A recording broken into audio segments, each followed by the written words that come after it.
Hey guys, Max Norbury here, and this week everybody we're going to be talking about the top 5 Forex news events out there in the markets that are really driving that money around the charts.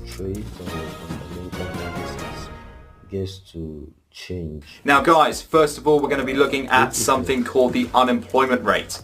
The unemployment rate is a metric that is used to measure, self-explanatory here, the unemployment rate of a particular country. Okay, now if the unemployment rate is either low or high, this is going to adversely affect that country's currency. So let's take the pound for example. If the pound has an unemployment rate that is lower than the previous month, that means more people are essentially employed, which means more people are earning money, which means there is more disposable income being spent in that country's economy. Okay, so for the pound in this example, that's going to be a good thing for the pound, which is going to likely drive the price of the pound slightly higher. Now let's take another example. If the pound's data comes out negative and the unemployment rate actually increases, this is suggesting that there are more people out of work than in work, which means there's less disposable income, which means there's reduced retail sales and therefore less money floating around the economy.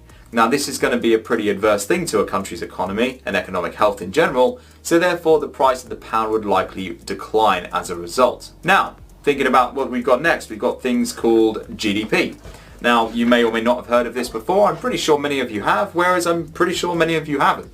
GDP is actually stands for Gross Domestic Product, and GDP is basically the major measure of everything that's being spent in the country. GDP measures absolutely everything, right? So GDP is going to measure your clothes, your food, your motor industry market. It's just everything as a total. So if the GDP is declining, that means there's less money being spent in a country's economy, and therefore the economic strength of that country is actually declining. This is going to be pretty bad for that country. So again, you will see the price of the currency decline as a result.